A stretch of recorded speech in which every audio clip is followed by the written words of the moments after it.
वेळ होती मध्यरात्री 2:30ची। वरळीतील एका स्पा मध्ये 50 वर्षाचा तो आणि 21 वर्षाची त्याची मैत्रीण पार्टी करत असतात। मध्यरात्री अचानक दोन अनोळखी व्यक्ती येतात आणि गळ कापून त्याची हत्या करतात। रक्ताच्या थारोळ्यात त्याला पाहून त्याची मैत्रीण घाबरते। ती पोलिसांना माहिती देते। पोलीस घटनास्थळी पोहोचतात आणि बंद स्पा मध्ये झालेल्या हत्येचा थरार बाहेर पडतो। विशेष म्हणजे ज्याची हत्या झाली तो माहिती अधिकार कार्यकर्ता होता, सोबतच पोलिसांचा खबरी म्हणून सुद्धा काम करत होता। विशेष म्हणजे ज्या दिवशी त्याची हत्या झाली त्या दिवशीच त्याचा वाढदिवसही होता। आता हत्या करणाऱ्या संशयितांना पोलिसांनी ताब्यात घेतलंय, पण संशयितांना पकडण्याची सुद्धा एक आगळीवेगळी स्टोरीच आहे। अगदी गजनी चित्रपटाच्या स्टोरी प्रमाणे पोलिसांनी संशयितांना पकडलं। आता हे प्रकरण नेमकं काय आहे जाणून घेऊया या व्हिडिओमध्ये। नमस्कार, मी मनस्वी ढवळे।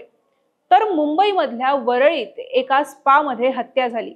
ज्याची हत्या झाली त्याचं नाव होतं गुरुसिद्धप्पा अंबादास वाघमारे, ज्याला चुलबुल पांडे या नावाने सुद्धा ओळखलं जात होतं। विलेपार्ले परिसरात वाघमारेचं घर होतं। तो माहिती अधिकार कार्यकर्ता होता आणि सोबतच तो पोलिसांचा खबऱ्या म्हणून सुद्धा काम करत होता। त्याच्या विरोधात खंडणीसह एकूण 6 दखलपात्र आणि 5 अदखलपात्र गुन्ह्याची नोंद देखील आहे आणि त्याच्या अंगावर असलेल्या दागिन्यांमुळे त्याला गोल्डी मॅन सुद्धा म्हणत होते।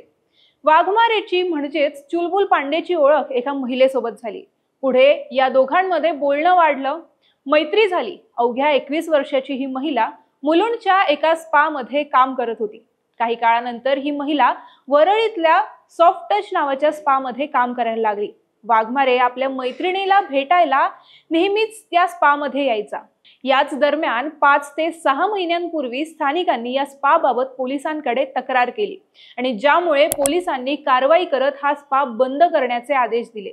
पण तरी सुद्धा वाघमारे या स्पा मध्ये आपल्या मैत्रिणीला भेटायला यायचा। त्याचं नियमित येणं जाणं असल्यामुळे तिथे काम करणाऱ्या इतर मंडळींना सुद्धा तो ओळखीचा झाला होता। वाघमारेचा 17 जुलैला 50वा वाढदिवस होता।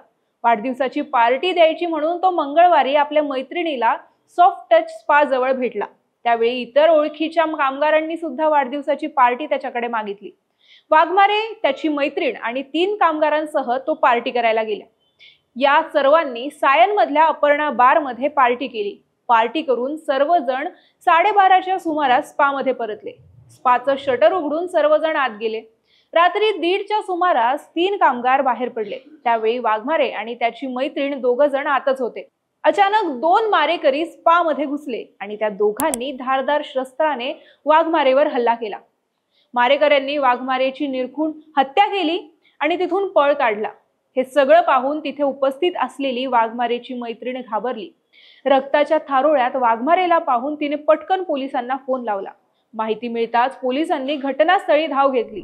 तिथे पोहोचून त्यांनी तात्काळ वाघमारेला जवळच्या रुग्णालयात दाखल केलं, मात्र तोपर्यंत त्याचा जीव गेला होता आणि डॉक्टरांनी त्याला मृत घोषित केलं होतं। आता पोलिसांनी मृतदेह ताब्यात घेत शवविच्छेदनासाठी तो पाठवला आहे।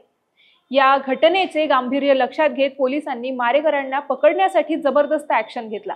स्पा बाहेरील सीसीटीव्ही फुटेज काढला। वाघमारेच्या मैत्रिणीकडून घटनेची माहिती घेतली। सोबतच स्पा मधील त्या 3 कामगारांकडून सुद्धा चौकशी करत पोलिसांनी तपास सुरू केलाय। आता या तपासात नालासोपारा परिसरातून एका जणाला पोलिसांनी ताब्यात घेतलं, ज्याचं नाव आहे मोहम्मद फिरोज अन्सारी।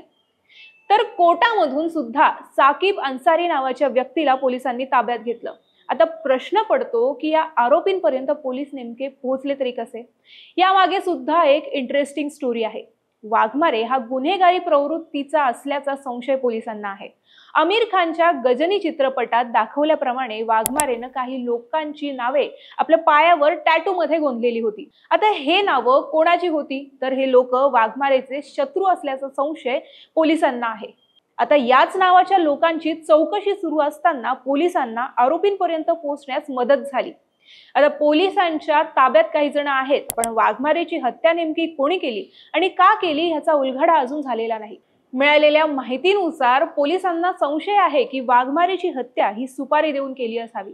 आता ही माहिती तुम्हाला कशी वाटली नक्की कमेंट मध्ये कळवा आणि चॅनलला सबस्क्राइब करायला विसरू नका। धन्यवाद।